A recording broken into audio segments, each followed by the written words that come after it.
to another broadcast of the High Net Worth Investors Guide. Today, this program is broadcasting across multiple social media platforms. So, I want to greet everyone across the world who is viewing this program today. Today, we will be doing a deep dive into branding and marketing for beginners. Why? Because every business leaders wants to cash flow like a pro. And they often ask the question, what is the fastest way to cash flow my business? And I want to say this, to cash flow your business, to optimize your business cash flow, you need to have a strong brand. And we will talk about that today. You need to have the right strategies, tools, processes, and systems to help that business to cash flow optimize. And we will talk about some of that today. But I want to also look at some historical factors. In the United States of America, we have 4.4 million business startup annually, and that's a very huge number.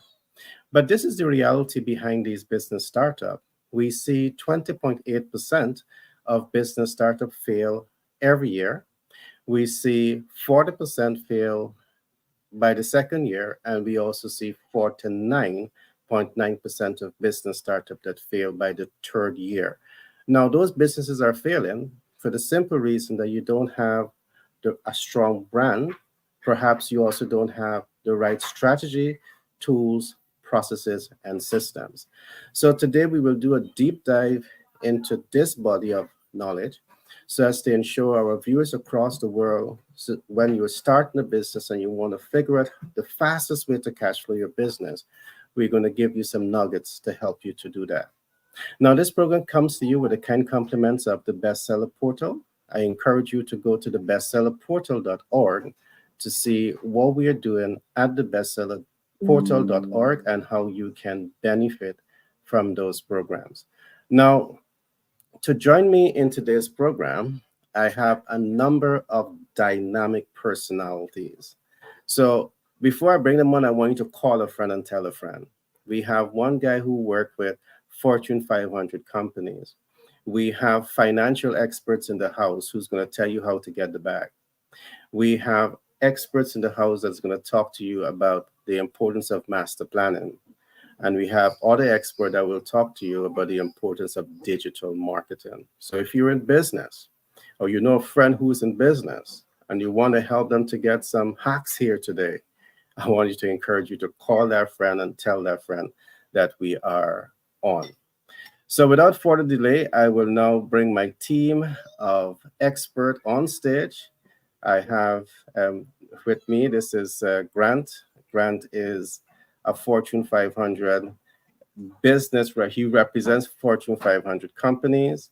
We also have Peter Scott. Peter Scott, he works with helping persons develop their master plan.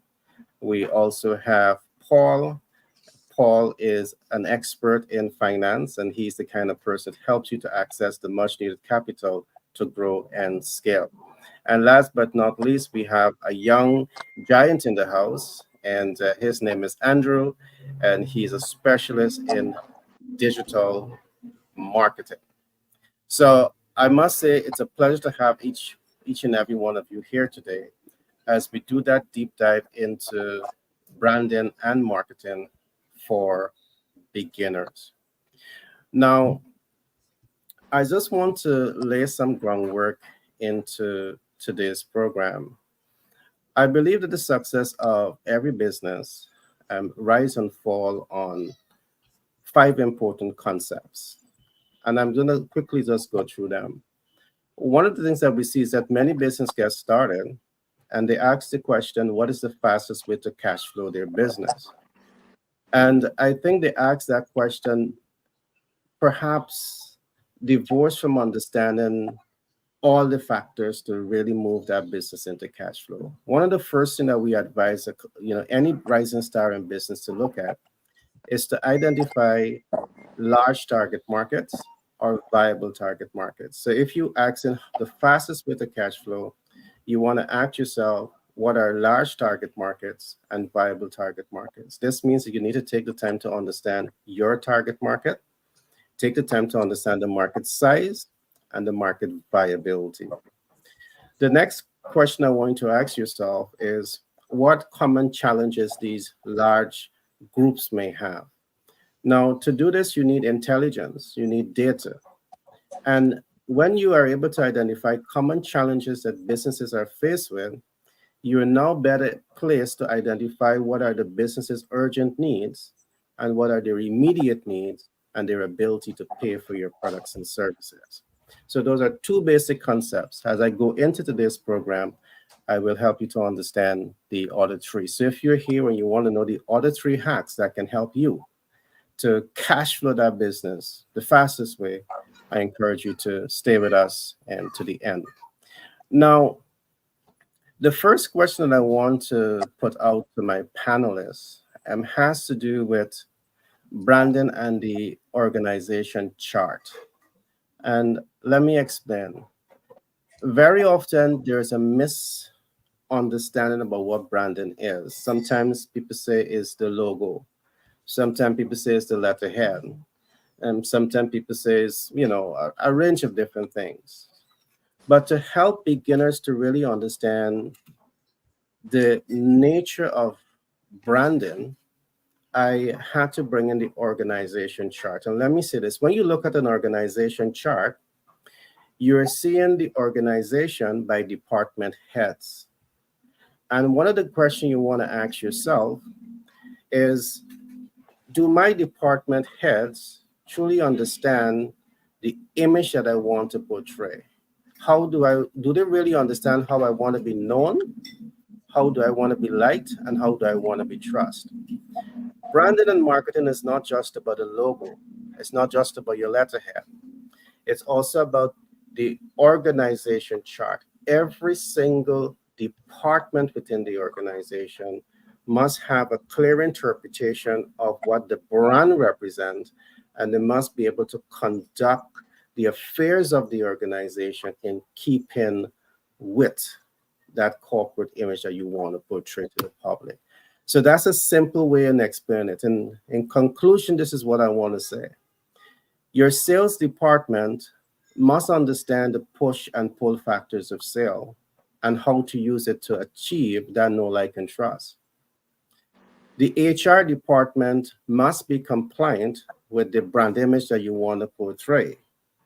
The accountant department must have a clear interpretation of the brand image, and they must be able to convey that message very clearly, because you have conflict between how they are functioning and the image you want to portray is undermining some of the things or almost everything you're trying to attain in terms of branding.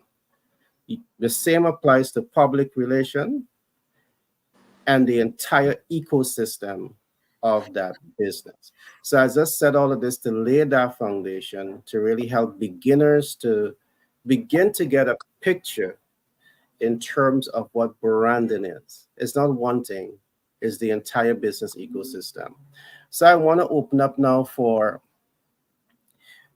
some of the experts to respond, to contribute, to take away, to give their views on the importance of branding and the organization chart. And I'm going to start with our leaders who are more expert in the field. I'm going to start with Mr. Grant. Thank you. Thank you very much for having me on the program, Gary. This has been wonderful. I love how you started out, because branding is the first thing you should look at doing when you're even conceiving your business. It is what you stand for. It's the difference. Like just to give you a visual effect of what we're talking about. You can see a herd of cows, right? And in those herd of cows, no one knows who owns what unless you put your brand of your particular ranch. That's what they did, in the 1880s and whatnot, to know where that cattle belonged to. So when you're branding, you are putting your stamp on what it is that you do and what you stand for. And remember, oftentimes you are in a marketplace that is already filled with someone or some entities that do something similar to what you do, right? But how you do it differently begins your differentiation within that field, which becomes your brand. And when you organize around that brand, you got to start thinking through not just how you see the brand, but see how your potential client or audience or customer would see your brand. You need to step back and visualize. This is what Fortune 500 companies do. They visualize what's already in the marketplace, how it's already, what the product or service that they're offering is already perceived. What is the perception? So they understand it. Then what is the perception from the audience's perspective of what that product or service does not deliver? Not just what it does deliver, what does it not deliver? And when you begin to brand, you want to be able to brand something that that same audience needs or perceives as value. You know, what is the value that I'm going to get from you that I'm not getting from the other? If you're Coca-Cola, what is the value that Pepsi brings that I don't get from Coca-Cola? From the audience perspective, man, it's not your perspective. You might prefer Coca-Cola, you might prefer Pepsi for a number of different reasons, but you need to understand those reasons, because when you start out, you want to start out with the end in mind. The end result is that your client is now adopting you, and will pay you for that service. But why would they do that? So you want to start with the values that they perceive as important to them. Once you understand what that value really is, and if you look at the real brands in the marketplace and what they brand on the gap that's in the marketplace that makes them different. Think about what I just said. They brand on the gap that the market perceives as value. And then they double down on that. And then they begin to build out the teams and the other things that are necessary to build the brand message, to tell the story, to tell the narrative. And obviously, you have to be able to deliver on that perceived value much greater than your competition, who may or may not even know about this gap. But because you have looked at customer reviews, you've done your research, you've understood, hey, I've looked at why people don't like Coke or Pepsi. I can read this now on social media feeds and whatnot and get called sentiment about those brands and see what that is, and see before you even start out as a beginner, you get the advantage of knowing where others are coming up short, and then where you can fill that gap and you can become a dominating factor in that market.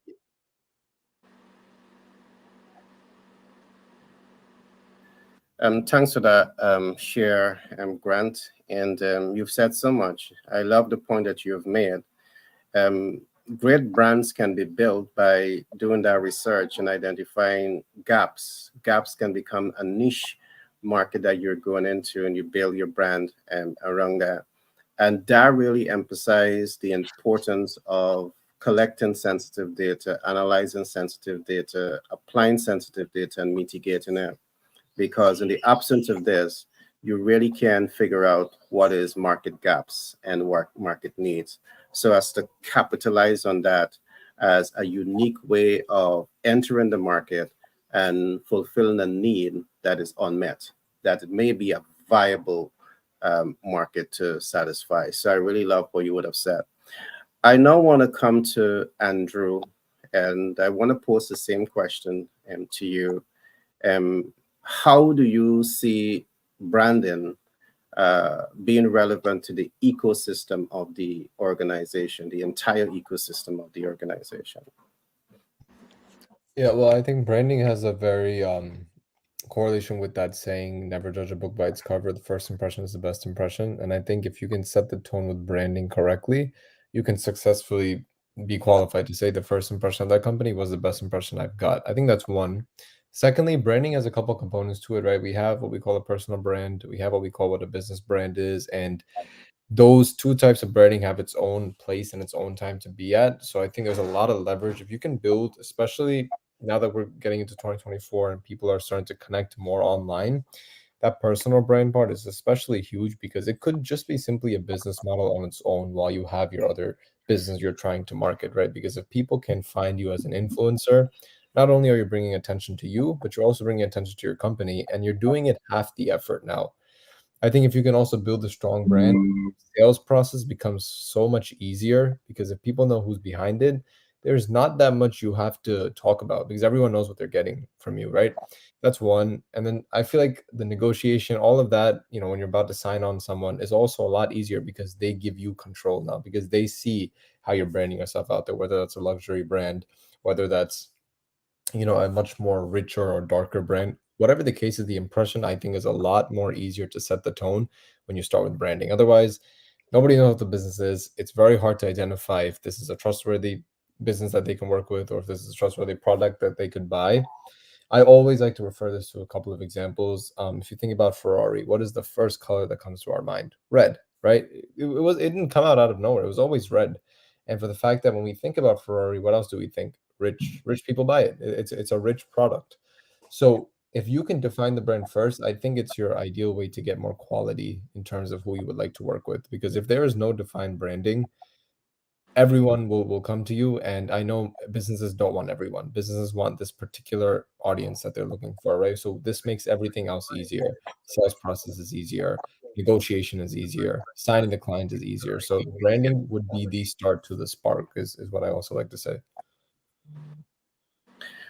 All right, thanks for that share, Andrew. I want to pose a question to Paul. I want to ask Paul to tell us a little bit about the BFC and tell us a little bit about financial instruments that is being offered. But just before you give the mic to Paul, I want to table some a talking point, because so far we have been talking about the importance of branding and the organization chart. I just want to put in between that what constitutes a strong brand. And I think a strong brand rests on two things. One is knowledge about your target market, and two, it's your ability to innovate products and services that is relevant to that target market. If you're innovating a brand or innovating a product that doesn't have the relevance to the target market, it constitutes a weak brand. Again, to build a strong brand, there's an urgent need to be aware of understanding your target market based on the necessary matrix. And here is where we talk about understanding demographic, understanding psychographics, and understanding geographics, and how all of this play into the whole equation of developing a strong brand that is relevant to the target market. So I just want to leave that. Paul, I would love for you to chime in a little bit on financial instruments and also on the BFCs. Okay. I like what Andrew said, start to the spark. That's really cool. You can't beat that. I love that. You Okay. can't. Well, as a real coverall as far as what we do, it's financing for your business. And that usually comes in four forms: equipment financing, real estate financing, cash flow programs, and raising capital legally, Securities and Exchange Commission compliant. That's what you need to hear when somebody's raising capital for you, that they're doing it by the law. So that is what we do. So there's the four areas that we can help your business with. And our goal with all of those categories is to get you the least expensive first under the best terms and conditions. And we can do that with outstanding credit and time in business. If there's difficult credit, don't worry. You are approved. Seriously, just call us and let us worry about that and stop worrying about it. If you need equipment for your business and you've been turned down by your bank, or you think you will be and you haven't applied, give us a call. Paul at patriotbfc.com. Email me. direct message Gary so we can all get together and talk about your deal and get it done for you. You can't double your business if you have half the equipment needed to do it. Let's get the other half of the equipment. Okay, we'll take care of it for you. So that's what we do. Now, our business finance consultant program, we want 100 people to contact us, direct message Gary, email me, same email, paul@patriotbfc.com. Let's talk about a new career. It's a new year. Let's do a new career, a high paying career. You're not our employee. We work together, all of us. You'll be a 1099 contractor. We're going to educate you to the point you might not want to be educated anymore, but you need it. And you're going to learn to like getting educated once you get this information, because this information will make you a lot of money. It'll make all of us a lot of money together as a team. So full training, full support, learn to sell money, help businesses get exactly what they need. You know they need money, you know they need equipment. It's as Gary said, that's a wide open market. There's a lot of business owners out there and they all need it. So we'll teach you how to contact them, what to say to them. And then, as part of your support and training, you're not going to be an expert immediately. We're going to get you there as quick as you can get there, but we're going to spend the time and effort to do it. But every appointment that you make, you're not going to be alone. I'll be on that call with you, and you'll hear me go through the process and ask the customer if they want to buy it, to do it. That's called closing. If you're afraid of closing and asking for a sale, we're going to get you past that. We're going to go deep into this, but we want 100 business finance consultants to work with us, and we want to do a lot of deals per year. So let's do it. All right, thanks for that share, Paul. Yeah. I want to come now to Peter. Peter, you have been instrumental behind the Legacy Chronicle. You have been instrumental in terms of helping persons with personal branding by way of helping them to develop their books. And a book can, tell 1,000 stories. How do you see this as an essential part of branding to build the personal brand that can have ripple effect at the corporate level? This is something that, and I think Gary, and want to welcome all the individuals who are watching, tapping into this program from wherever you are. But I heard Andrew kind of tapped into it today with social media as it is, and with all the various channels such as this that individuals have to interface with the market.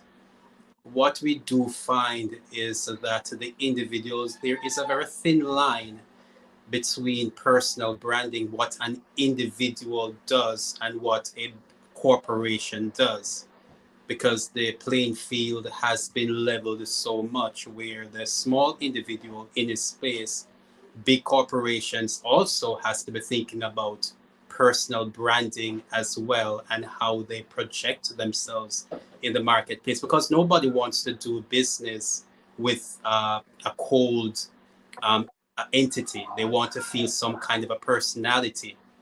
So the question that we ask, even in dealing with individuals in our practice is, and the same question will have to be going out, I would say, to large organizations as well. There's a question that we have to constantly ask, and it is the who am I question.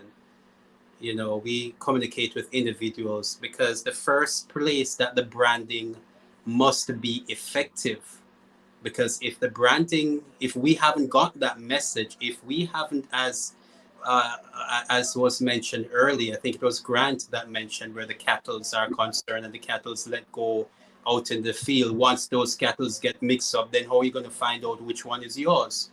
So the first thing I think that needs to be done in that branding apparatus, in that branding wide scale of information going out, we have to brand our own minds I think we have to turn that branding mechanism and brand etch in our own minds who we are. Because once that is etched in our own minds, then we become it, the brand. But a lot of times, what we do find are individuals who design something that they're portraying in the marketplace that they themselves has not yet owned it. So it becomes a challenge for them to demonstrate. So I would start to say, brand your own minds personally. Brand your own minds. So you become you walk it, you talk it, you sing it. Everywhere you go, it is you. You represent it. You become the epitome of what that thing is. And once you have that, then I believe everything becomes easier. When it talks, when you talk, it comes through your mouth. When you're with somebody, they can feel it. You just need to breathe and they feel the essence of what you are representing. And going into what you were saying about branding and the organizational chart, because once it is brand inside of you, then you're gonna have the pull factor. You're gonna begin to attract certain kind of persons who represents who you are. So that organizational design becomes a little bit more easier now, because you find persons who are like you, who want to be a part of what you are representing. All right, thanks for that share. I want to throw out something for Paul to do, and then I will just shift the conversation a little bit as we go deeper into branding. Access to capital is vital for the success of every business. We see that many businesses start and fail. You listen to the statistics at the beginning. We have 4.4 million businesses that start in the US alone every year. But we have talked about the failure rate. We have 20.8% that fail in the first year. We 40% fail in the second year, and 49.9% that fail by the third year, which means that the failure rate has increased over the last few years. And access to capital is one of those reasons why we see businesses are failing. Paul, what I would like you to do for me, I'm going to do a short presentation, then I'm going to come to Grant and then Andrew, and then I'm going to come back to you for you to talk to us a little bit about how does one prepare oneself in business to be fundable, to start to access capital. So I'm coming right back to you shortly with that. I want to just expand the conversation a little bit. We did talk early on that a strong brand, and if you're thinking here, the fastest way to cash flow in business, if you don't get the branding right, it's going to undermine your ability to cash flow. You may be able to get some first set of income, but when people experience the brand and the brand is not where it's supposed to be, your cash flow dreams and hopes and aspirations going to be thrown onto the bus. So I want to look at a number of things that represent a strong brand. A strong brand, strong brands are built to achieve 4 points of impact. 4 points of impact. And I'm going to quickly point out those 4 points, and then I will spend a short time just explaining those points. A brand must have impact with your team dynamics. Because if you're not impacting your team, a number of things can go wrong. You're going to have absenteeism, staff turnover, and a whole lot. I'll talk briefly about it just now.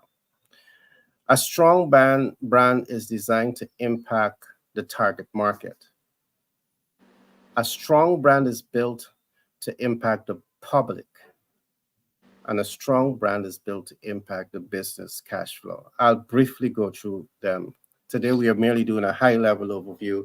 If you like the program and you want more information, feel free to reach out to us. Let me begin with the first one.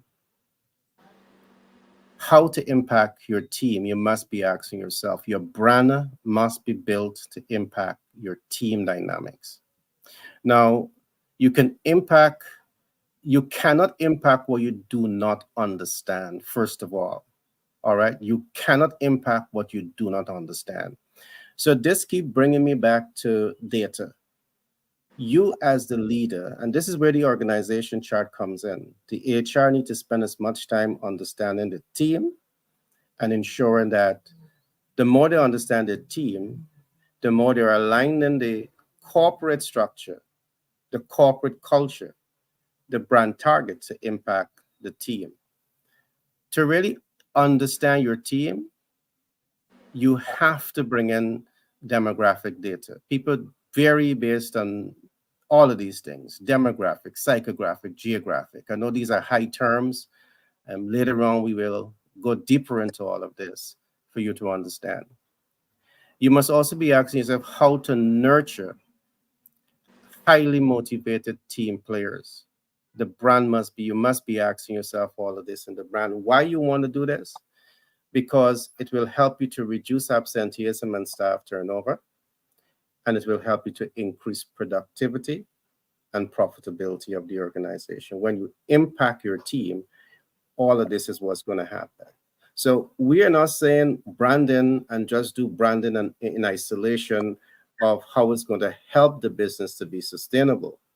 So for beginners who start in business, you want to pause a bit, and as Grant would have said early on, and really ask yourself, how do I want to impact people? The first people is your team. The second one that I'm going to come to is how to impact the target market. Again, you cannot impact what you do not know. And we have a lot of rising stars that are getting into business without really taking the time to understand the pain points of their target market. So when you start and you fail, you blame everyone else except yourself. You need to have the right information. All right. And how to go beyond the know, like, and trust factors of doing business. This is an essential part of business. And sometimes you're stuck in the unknown, in the unliked, and the untrust because you don't want to invest capital to help to project you upwards. You may have a very good brand, but if you're not investing for people to know that brand, if you're not investing for people to like you, well, people have no incentive to want to trust you. And myself and Peter, we came out of a meeting today and we had an experience of what we although we are experts in our field, we every day that you interface with new groups, because we are expanding this vision across the world. And of course, because you're interfacing with people who may not know the brand, they're going to put up a wall. And you can be defensive when you see that wall. You have a responsibility to break the wall down by providing essential information to them so as to help them to make an informed and educated decision. You need to build, the reason we're going to emphasize you want to impact the target market, because it's by impacting the target market, you will now be able to build credibility in the eyes of the public. The last one I'm going to give here now, you need a superior and intelligent design to make a lasting impact at these two levels that we're talking about. It's not going to be accidental. It's not going to be incidental. It's going to be intentional. So as beginners in business who are thinking about branding, building a brand means that you're intentionally asking yourself how to impact, and you need data to do that. The next two, I leave it out for now, which is how to impact the public and how to impact the business cash flow. If time permits, I'll go into that today, or keep following this podcast. And we will continue to do that deep dive to ensure that you as a beginner, you really understand the whole equation of what building a brand represents. So I want to open up now to the theme to really get their perspective on the importance of how that brand is built or should be built to impact your team players and your customers.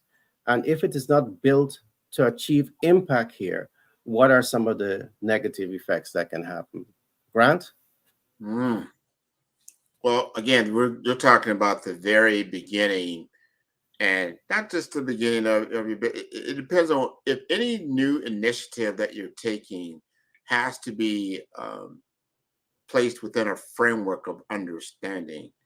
But Grant, not cutting your thought, not cutting Yep. your thoughts. As you go into all of this, what I've recognized, and I want you to think about this, what I'm seeing also is that many rising stars in business, they don't have the capital to invest into all of that. Is that true in your experience? Because Well, I it's don't hard to think get invested. Okay, money is always going to be a a major factor. factor. You just Yeah, talked about why businesses fail. The number one reason business fails is lack of money. Cash flow did not match up, and there's a number of different factors that can go into that. But before you step into any endeavor, no matter what it is that you're doing, you have to understand the playing field. And I think a lot of times businesses, when they start out, they don't do that research. They don't understand. And I like to speak in analogies. If you are preparing yourself to play a football game, and you've done the training, and you know how to catch a pass, you know how to block, you know how to tackle, and then you assemble your team, and then you get out to the field, and all of a sudden you realize they're playing soccer. Guess what? You're going to lose. And I would guarantee you that people are laughing. I see everybody like, but that happens all the time. It happens all the time. You're preparing to play a game that does not exist in the field that you are targeting. They're not playing that game. Like, what are you doing? Like, for instance, maybe you're playing the email and phone call and door knocking game when everybody else is playing personal branding, social media, public relations, getting out in front of the audience. You're going to lose. You have to understand the market conditions in which you're going to play the game. So no matter how much planning you do or how great you are at catching passes, it's not going to help you in a soccer game. And I say soccer because I'm in the U.S. Some people, that's football, right? That's yeah, what I'm saying. What do you mean? We are playing football. You're not playing football. I am playing football, but this is how we play football. You have to understand these differences. And if you're going to play in an international field, especially, things are said to be similar, but then they're different. There's all kinds of nuances. There's all kinds of different things. So the first thing you need to do is understand the game truly that you're about to play. And going back to what I even said earlier, once you understand how you can have an advantage, going back to my American football days, if I got an advantage at quarterback, I got an advantage here, I got an advantage there, then I can play this game and I can play it to win if I know I'm engaged on this field and I know I have the right players. Going back to the organization, I have to have the right players. But before that, you need to understand the game. And once you've really understood the game, if I was going to play the game of soccer, I'm going to go to different countries that play this game at a high level, and I'm going to see what they're doing. And to your other point, I need to understand the financial models and how they operate.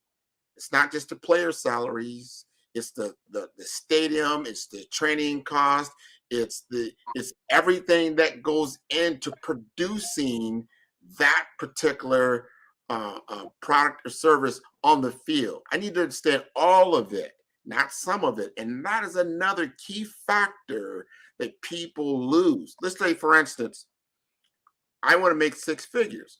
Great. Well, in the entrepreneurial world, in a W-2 world, $100,000, someone's going to pay you that $100,000 to produce a particular product or service for them. As an entrepreneur, to gain $100,000 for yourself, you need maybe $500,000. Maybe you need $1 million in revenue because you get paid on the profit of the revenues that you're generating, the gross profit and all the things that goes into, they call it EBITDA. There's a lot of factors. I'm sure Paul understands that. So it's a different ball game. Remember I said, if you're playing the six-figure ball game and you want $100,000, like, yeah, I just sold $100,000. Well, you can't put that in your pocket. So you need to understand the game you are playing and the factors that are involved and how then you can begin to what Peter does, plan accordingly, to have a master plan. And then when you've got some type of plan, here's another thing I want people to understand. I was talking about earlier about a framework.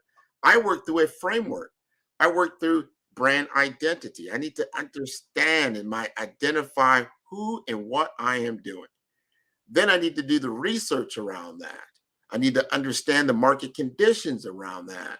I need to then get into what I call the aesthetics. At that point, I can begin to where people really kind of understand branding. Oh, logos. And that doesn't even happen until the third stage. That's the aesthetics. That's what it looks like. That's when I'm embodying my ideal into something that becomes visible, which is that fourth step. I'm making it visible. That's marketing. I'm making it visible. I'm amplifying my brand image across all these different media.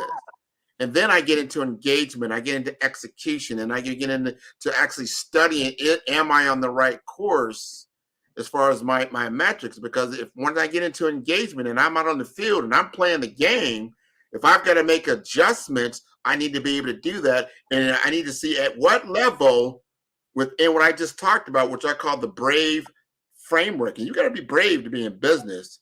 Is it the problem with my visibility? Is it a problem with my aesthetics? Is it a problem with my market research? Or is it a problem with my brand identity?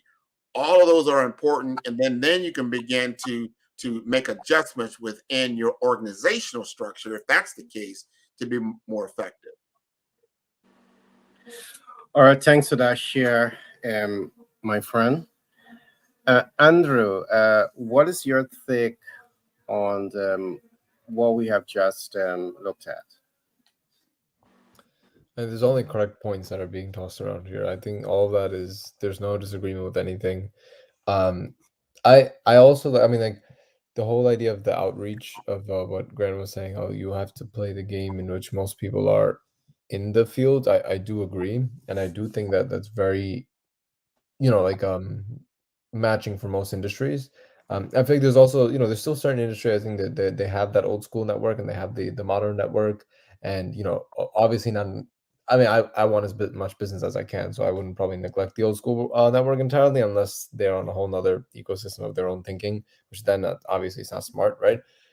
I agree. It's at the end of the day, it's just it goes down to a couple of things, right? It's the way you brand yourself. Do you do that consistently? Does that improve over time? Do you have a great sales framework? Do you have a great sales process? And do you have great closers? I think those are literally the only three things that if you can really build on and not just stay with the same pattern all the time, because you know, funny enough, like last year, for example, and when short form videos came out, people were preferring like 13 seconds worth of watching that, but now it's 44. That's a huge jump. I mean, it's a positive thing, I guess, because now finally our attention spans are increasing, finally, after all this time. But that means you have to change your strategy a little bit, right? That means the short form videos might not be the best way to go. You got to go a little bit longer now. So these little things, if you can just keep focus on that, if as a business owner, if you could just dedicate a lot of time into the marketing part of it and the branding part of it, and you have great sales skills, there's no reason as to why you can't fail. And the whole idea of competition, I actually love competition only because they give me ideas and they give me thoughts that they are not doing that I can do a lot faster. And steal competition ideas, steal it and put it out there faster than they would put it. And even if you don't win, you could break their momentum, which means someone is watching you doing that, right? So I think speed is the most important to go about all of this. People, like, I also tell people, like, if you were to make the difference between, like, for example, I'm just putting myself as an example, although it is kind of true. Like, if I were to think on a thought tomorrow about starting some sort of series about, marketing talks or whatnot, right? I will actually go the next day and I start writing out the script for that, compared to a person who wouldn't do that and will wait on it for 30 days and get all the opinions he needs. So if we can all function with speed, we can literally be 30 times ahead of people because they haven't started until 30 days later. So if you see a competitor's idea and they're just forming it, don't wait. Just execute, break their momentum, break them is what I'm saying. Ethically, obviously, right? Comment on all their posts, get in front of their audience. This is the best way to legally steal attention from their own audience, right? So that's the exciting game to play once you establish all this. It's just stalking them, watching them, learning them, and then putting it out there before they even do it, right? So you got to have that executive mindset. You got to be prepared, and knowledge is great, but knowledge is not everything. If you don't act on it, there's no point of having knowledge. So you got to act on it like right away. Grant, we heard a lot of strategies from the young strategists. The No, old school, the old school will say to him, what you're saying is quite true, but would it work with the experienced worker? Because what he's saying is right. What he's saying happens all the time. And I give a few examples on this program. But what you find experienced persons will do, they'll put a brand in front of you, they'll put a concept in front of you, because why? They are baiting you. Mhm. They are baiting you because branding and market is a guerrilla warfare. They're going to bait you, as soon as you take the bite, they go on the other side. They're going to hold you there for as long as possible. All right, because they're distracting you. You think that you thief in there right there, but they want you to take it. And then they go on the other side. So there's so much to what you're saying. And a real strategist, all right? A real strategist, what they do, they're like the proactive leaders. They think ahead. They're not reacting, they're thinking ahead. They're seeing beyond the problems, and they're taking informed action to achieve a desired results. I love that you said what you said there, too, because attaining a competitive edge in business is not constant. You often have to keep reinventing, readjusting, reapplying yourself in the market. So it's a tactical game. But I do love what you said, because for beginners, it's something for them to think about, but just for them to have the whole picture, going after certain things can also be a setup. It could be a distraction. All right. So, Mr. Grant, your thoughts my on thoughts that? on what Andrew said. First of all, very savvy, very Yeah, yeah. savvy, very savvy, and that's why. Well, a couple of things here. If you are really thinking about your brand, and I want you to go back to yourself, what cannot be cloned? What cannot be just duplicated by anyone else is very, very powerful when it comes to a brand. As I said, look at Coca-Cola, look at Pepsi. On the surface, it's just, a drink. And they're very, very similar. But why would somebody choose one over the other becomes their particular secret sauce. And your secret sauce is what you use for intellectual property. It's what you can use for your IP. It's what something Paul can then put some dollars around.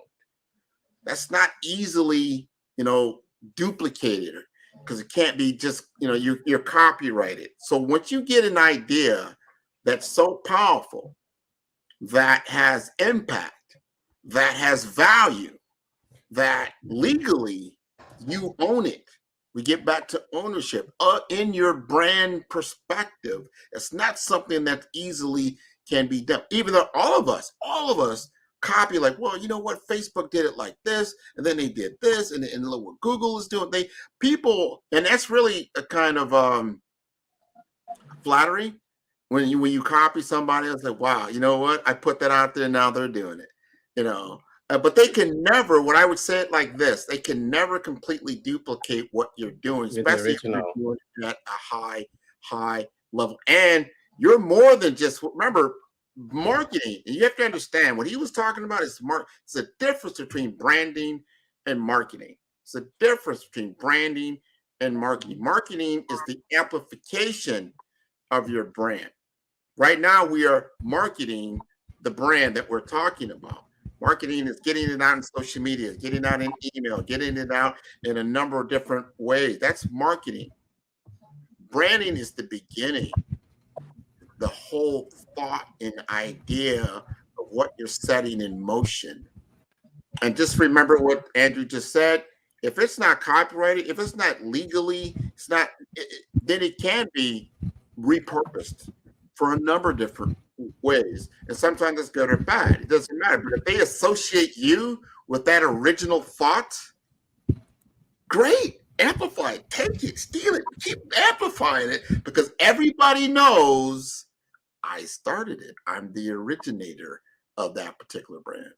Yeah, and I like that. There's one more thing I wanted to add. I think The whole idea of the competition part, I saw there was another concept. I forgot what the term was called, but if you were to have like a Coca-Cola vending machine and a Pepsi vending machine next to each other, each company will benefit only because now you're giving your consumer a choice between the two and not saying a choice between do I want soda or not. Not means no money for either company guaranteed, right? But when you have an option, when you have competition, one person is guaranteed the money. You have a chance there as well. You're basically flipping a coin. So at that point, if you want a higher probability, you'll have to brand, market, all that stuff, to win that. But at least you're given that upfront chance because now people can't say no to anything. They have a choice between many options, right? So I think that's another good point. All right, thanks for that share. All right, I'm going to come to Paul now, but just before I come to Paul, I just want to acknowledge Clement Frank. Clement Frank, he's an economist, and John Maxwell leader. He did join us late today. We're about to do some wrapping up in a few minutes, but we're still happy to have him here. So I'm going to come to Paul, and then I'll come back to Frank. Paul, can you walk us through some of the steps that can help businesses to start to prepare and position themselves to be fundable? What does it look like to be ready for funding? Yes. Hi, Frank. I just want to say about this, all this. Hey, man, this information you guys are hitting us with today is powerful. I'm like taking it, soaking it in. I love this stuff. Okay, so how to prepare a business to have access to capital? Well, there's so many answers to that. Depends on where they're at. One example is if you get an SBA loan, that SBA loan covers all of your assets, so you don't have any more borrowing capacity until your sales increase. Increase your sales, now you have more borrowing capacity. To increase your sales, you need branding and marketing and a master plan and everything else and financing. Okay. So that's one scenario. Here's another scenario. Difficult credit. So how do we prepare them for financing? We get them financing.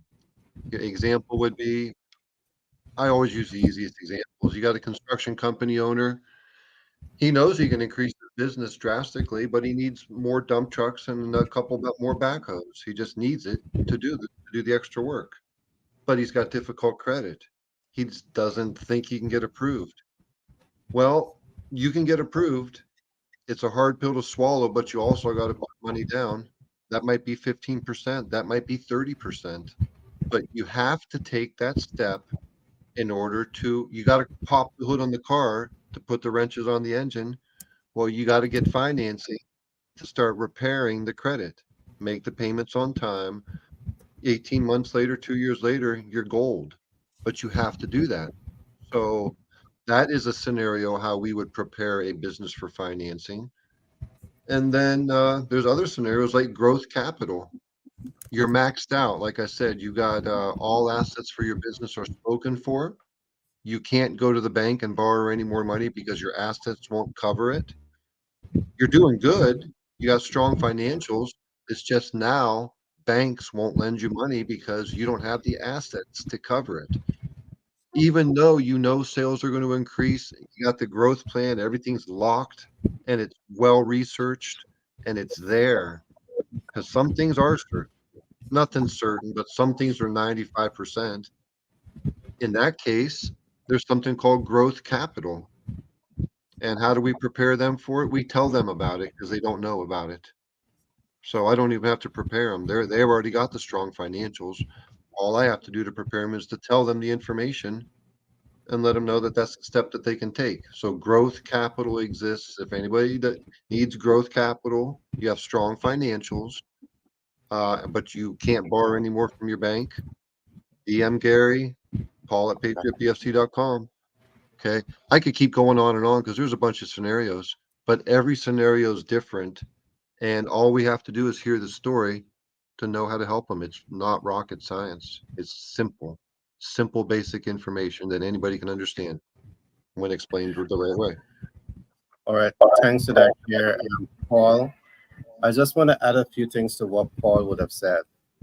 Now, if you're in the US, 50 states, US, anywhere in the US, we can bring capital to you. So it's a false notion for you to say I'm in business and I'm not able to access capital, and that's why I'm not being successful in business. You just heard from Paul. He represents over 100 different financial portfolios. So one must work for you. As he said, once you understand your circumstances, we can work with those circumstances and then point you in the right direction to ensure that you are funded. All right. So that's just a little bit that I want to share today. Now I know Frank, you joined late. I don't know how much you would have followed so far, but of course our talking points today is on branding and marketing for beginners. So what I will do just before I bring in Frank, I will ask Peter to chime in here a little bit. Is there anything that you want to share based on what we would have talked about before I come to Frank? Yeah, I was just listening to the interaction from Grant and Andrew, and some of the things that are mentioned. Grant spoke about having that, getting that secret sauce. So you will find a comparison between Coca-Cola and Pepsi, and it's a food drink, but there is a factor that caused them to be operating, especially after 10 decades, and are still doing very well in the market. And one of the things that they have, both of them have, is their secret sauce, what it is that caused Pepsi to be Pepsi. So we can bring that to the market to ask the individual, what is it about them that is marketable? And Grant had actually mentioned about having that intellectual property, that thing about you that is not duplicable. Because no matter what we bring to the marketplace, there is going to be somebody that is going to try to duplicate it and then put their brand on it. So what are those things? What is that, those sets of abilities that you have, skills that you have, that is not easily duplicable? And that is what you want to bring. That's your value in the marketplace. So in our world of individuals building their master plan and writing their story, we try to get individuals to understand that within their lives there is so much about them that somebody else needs to know, but it cannot be duplicated. It cannot be duplicated because what, it is them, it is their way of presenting that. And there's something about us, even our voice cannot be duplicated. And the how we act can, there's certain things, or fingerprint, it can, though there are certain things, there's a wide range of elements about us as individuals. We now want to highlight that. And if we can take those marks about ourselves and and create a solution in the marketplace with those marks, then we have no competition. We will just need to renew ourselves every day. Just keep on making ourselves relevant, make our voice relevant, make our image relevant, make our concept relevant. And guess what? There is a place for everybody. That is why we're all here, because none of us were here by accident. I believe by the divine brain that brought life together. Everybody has a problem designed, their name on it, to bring the solution. And once we stay in our lane, game over. Okay. And there's one more concept I want to say to that. In the real world of wealth creation, you would normally hear the talk, let us put competition aside a little bit, let us collaborate. And what we have seen is that major companies, major players in the financial world, they have collaborate with strategy. That in itself can be a brand. So it's not all about competition, it can be about collaboration too. And we're seeing that taking place here, right? So I love that. All right, Frank, we have been talking Brandon, and Brandon. And I know that you're instrumentally involved in leadership. I would love to hear your twists as a leadership expert and branding and what it can do to help a business to grow. Thank you, Gary. I must say, Grant McGaw sounds more like a Wall Street giant. I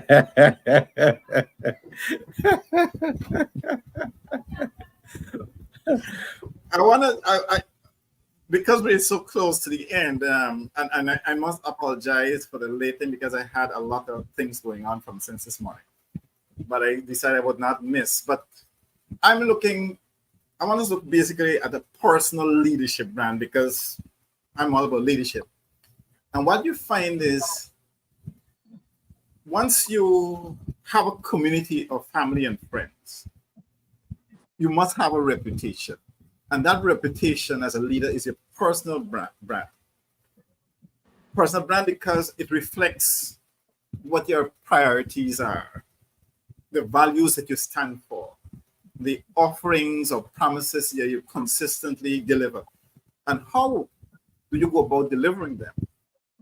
If you're at work, your leadership brand is how your personal brand plays out in the social process of leadership. In other words, it's how you interact with others to produce the results.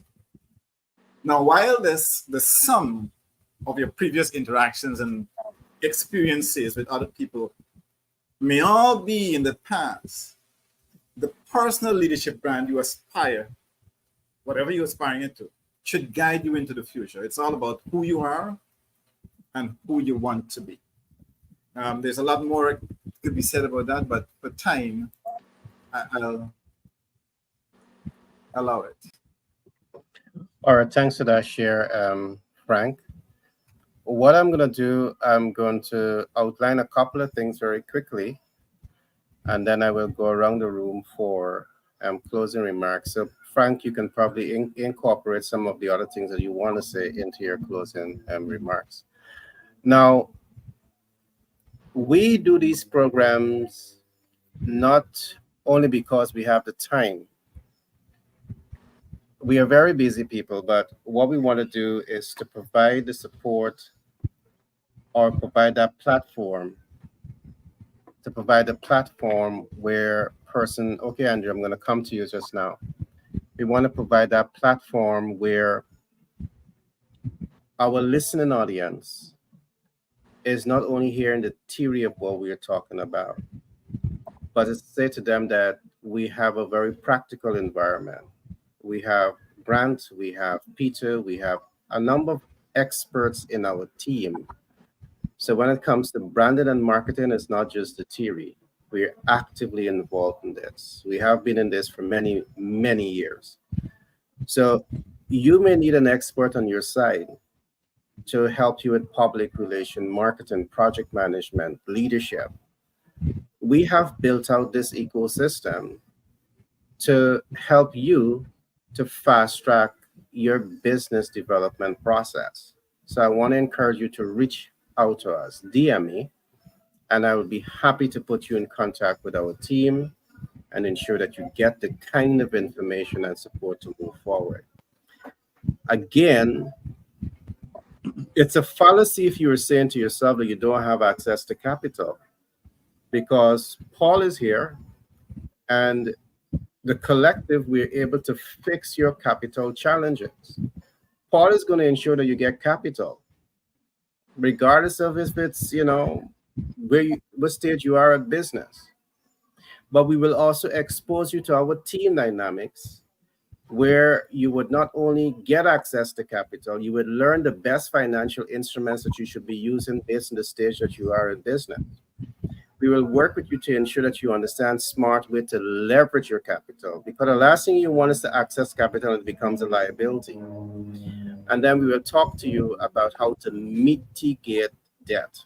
And that's one of the areas I should have talked about when I say a brand must have 4 points of impact. Every business want to know how to mitigate, because in mitigation, you are able to increase your cash flow by smart leverage. I will not go into all of that today, but I'm just saying a little bit here to help you to recognize that we are not just here for the gavel. We are here because we want to help you attain your business objective. Now I'm going to come to Andrew to give his closing remarks, and then I'm going to come over to Peter and then Frank. And Paul, before we close off, I would love you again to just run us through some of the financial instruments. And I'm going to leave the big giant in the house for last, Mr. Grant, to close up us off on marketing. No, you're a giant. I mean, to be able to represent five-star businesses is no easy accomplishment. It's a big accomplishment. So I must acknowledge that. Yeah, Andrew. I mean, I think we always hit it off with great conversations, and the key, I think, as we get more further, now that we give the introduction for beginners, as we get more into this, we're going to get more and more complex and more detailed, and give you guys the full 360 from A to Z sort of experience in different departments, right? So for me and Grant, more of the branding and marketing side. Then we have leadership, then we got financing, right? So I think everyone's got to be on this, like, especially this is free education too. This is like, I mean, they don't teach you this in college, obviously. I mean, I'm a college student. No one has told me this yet. Nothing. So you get this education for free, and then after that, you got to implement it. So that's of course up to our viewers to implement this information. But this is all value. As we get deeper and deeper, everyone will get that full support, because we're going to be getting into details about marketing and branding and comparing real companies, comparing small companies. So I'm excited for that, as we progress doing this. But I think, as always, I think we do a great job talking about it. All right, thanks for your share, Andrew. Peter? Yes. Yeah, I just have to head out real quick. I do have an interview to take. So great talking to you guys. We'll connect again next week. All right, Andrew. Thank you. Take care. Thank you, brother. Take care. So what we want to communicate to our audience, even as Andrew mentioned a while ago, we're going to invite you to come back. We're here every Saturday for this program. Every Saturday at about 2:05, no later than about 2:10 Eastern Standard Time, and we are here every Saturday. People can also join us Eastern Standard Time, 6 a.m. every day, Monday to Friday. And the point that we are exercising is this: that we are doing what we are teaching. It's very important for individuals to understand. And let me just drive it home to persons who are listening now, to that beginner who is thinking about that project that he's so passionate about and want to take it out to the marketplace. There are, in my world of personal life master planning, and the 4 dimensions of what that looks like, which speaks also about the family life master plan, the community master plan, and the corporate master plan, incorporated into the Legacy Chronicles Human Growth Program. There are basic questions that you ask. And if you ask yourself this question every day, and there are certain rituals that you need to have as you're journeying through life, it's like your compass that is going to keep you to your hook, to your North Star. 2 questions that you must ask yourself every day, just to refresh yourself, just to make sure that you are stripping off the wastes of yesterday. You got to ask yourself, you got to remind yourself, if you're talking about branding, you got to ask yourself, who are you? And then you got to ask yourself, who am I? And out of those 2 questions, three dominant factors going to come out. Your mission. And your mission is, what you are proposed to do in answering the question. Is what? And then in addition to that, you're going to have your mandate. So knowing what you are supposed to do, there are some things that you must do. That will be your mandate. And the third point, there are many more, but these 3 will help to apply. Andrew mentioned a while ago, is your message. So what is it that you're going to say concerning what you must do in alignment with your mission, those things that you're seeking to do on the long run? So those simple steps, and if you apply that starting right now, asking yourself who you are and answering that question, it might take some time for you, but if you keep on doing this as a ritual, there is no competition, because you are locked into the purpose of your design And all you got to do is be you, and that is what personal branding is all about, being you. All right, thanks for that share, Peter. Frank? Yeah, and I'm happy that Peter raised that point. It comes back all to leadership also. Well, I want to say also your leadership brand matters because it illustrates not only what you deliver, but also how you deliver. And should be an authentic representation of what you aspire or what you cherish. And chances are, if you aren't thinking about it, your leadership brand isn't closely aligned with what you want. What you wanted to say about you. A well-tendered leadership brand is a reflection of your deepest values. And it helps people, including yourself, to define who you are and assess your anticipated value as a leader. You should consciously and authentically shape your leadership brand for the following reasons. One, powerful leadership brand can enhance your ability to achieve your career goals. Whether you aspire to a higher level position or want different challenges than you currently have, you need a leadership brand that signals your capabilities and your interests. The second one is that your leadership brand can help you broaden and deepen your impact, because this brand reflects not only work you get done, but how you interact and relate to others to do so. The third one is your leadership brand differentiates you from other leaders based on your own unique value. Each one as a leader has their own unique value.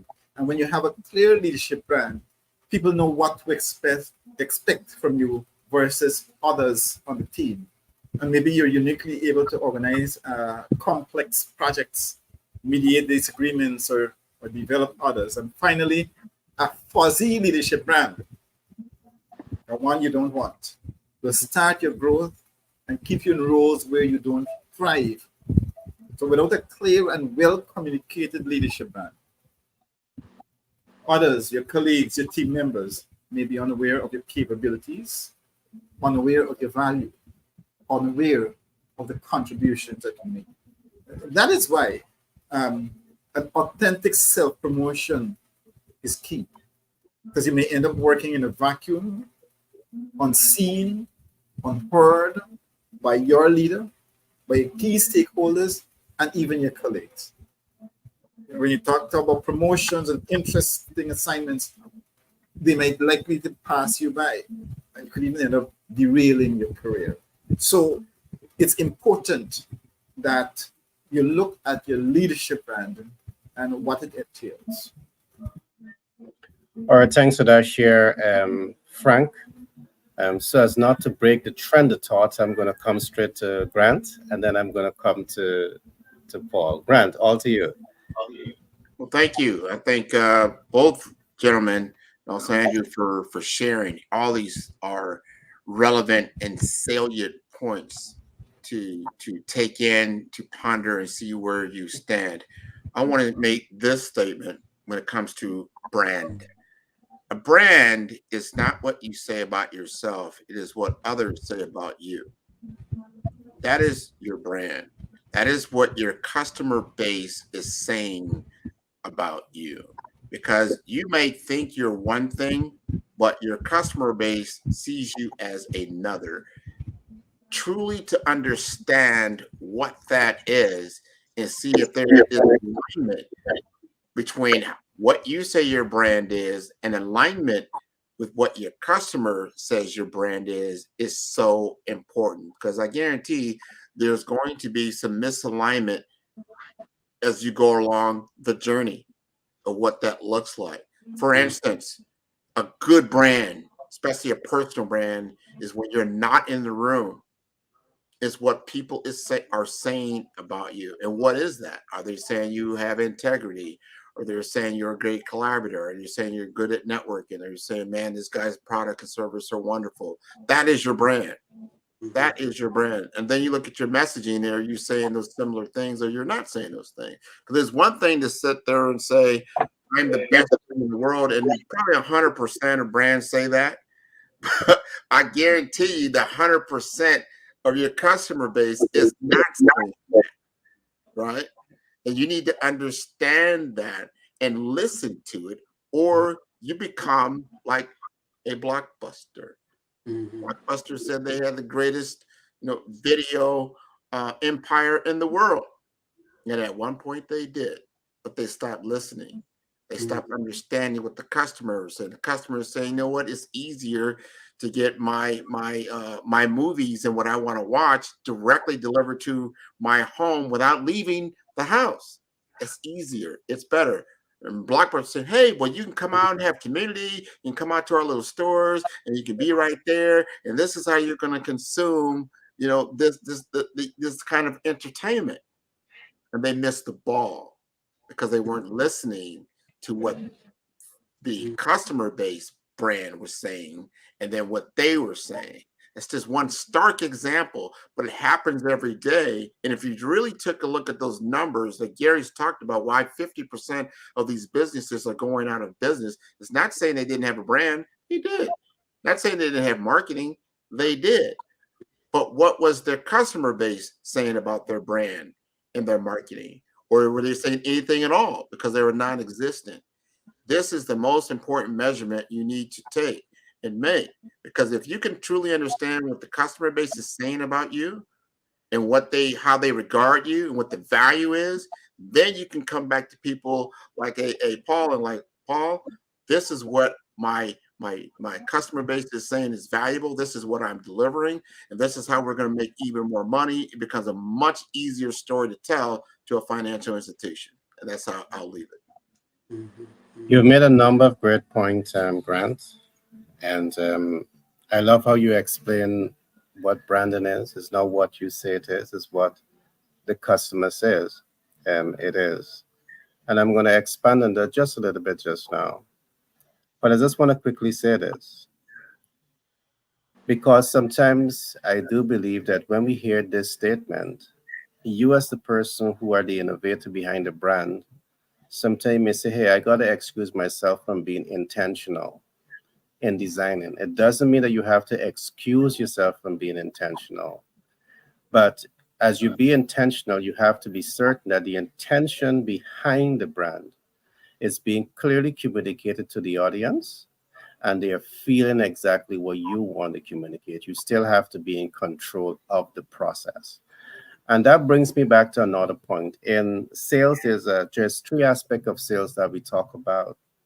The before the sales, and there is where you spend so much of time to inspire, positive public response. And then you have what we call the during the sale. During the sale is going to be a real test as to if you deliver. But you don't know if you deliver during the sale. You have to come to the after sales. And as the after sale is where you get the feedback that really helps you to understand, hey, this is the intention I set out to achieve. Am I achieving it in the after sales?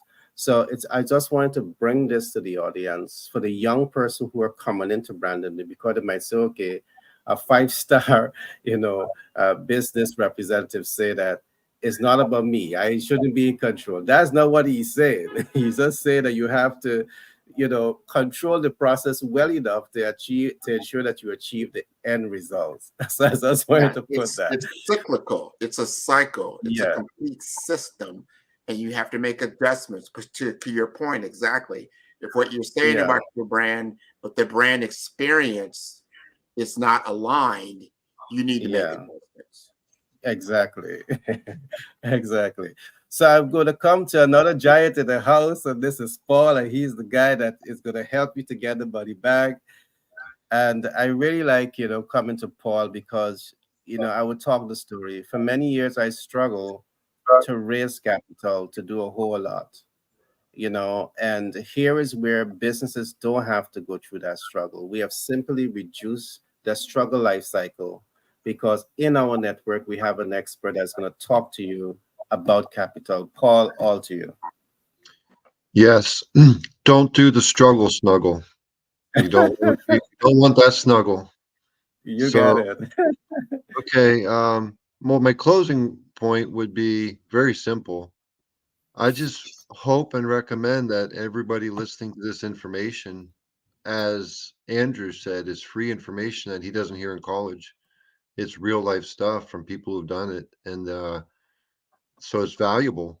All you got to do is listen to it, replay, listen to it again, rewind, listen to it again, soak the information in. Branding and marketing, sales don't come without that, and you need that. So all the information, none of that happened. All that begins with your master plan before you even begin that stuff. So every bit of information that we're talking about in this program is extremely valuable, and that all takes you to the point to where you're financeable. So that would be my closing point. I love the information that's coming across from everybody. Now, to wrap up what we can do, without me talking a long time, it's very simple. Cash flow products. If you're business to business, cash flow is important. Your invoices are your greatest asset. Your accounts receivable are one of your greatest assets. Okay. Equipment financing. You need equipment. And if you need equipment, you need money to get it. Don't pay cash. Keep your cash keep your balance sheet strong. Keep your cash for opportunities and emergencies. Finance equipment like Coca-Cola does.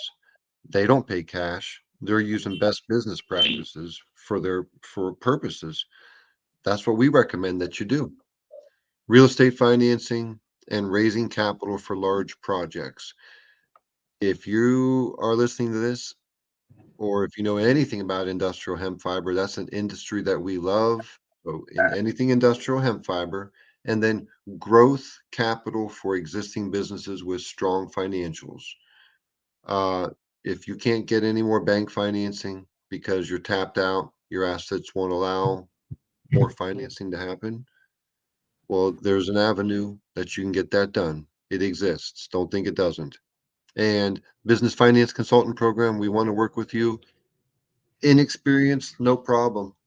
Come with a good attitude, come with a wanting to learn attitude, come with a wanting to make as much money as you can so you can go do good things with that attitude. And you can make lots and lots of money, hundreds of thousands of dollars, if not lots more. Okay. It's not hard to do. You're selling money to businesses. They all need it, right? If you can solve somebody's problems, you get paid for it. You're solving problems. That's what consultants do. Work with consultants for master planning, for branding, marketing, for leadership, for work with consultants. If you're not an expert in the field, even if you're good in the field, if you find somebody who's 25 or 30 or 40% better than you, and they unlock a hidden advantage for you that saves you a lot of money, that's worth it. So I could keep going, but that's what I got to say for now. All right, thanks for the share, Paul. And to the audience who are viewing this program from across the world, I want to thank you for spending today's Saturday with us. And we look forward to being with you again next Saturday. Remember, on this program, we highlight some of the challenges, and we definitely highlight the solution, because all the challenges we discussed early on, believe me, we're expert in the solutions. So I do want to encourage you to feel free to reach out to us, and we'll be happy to work with you to ensure that we can help you navigate some of the rough terrains of doing business. With that being said, I want to say have a great rest of the weekend, and see you guys again next week. See you.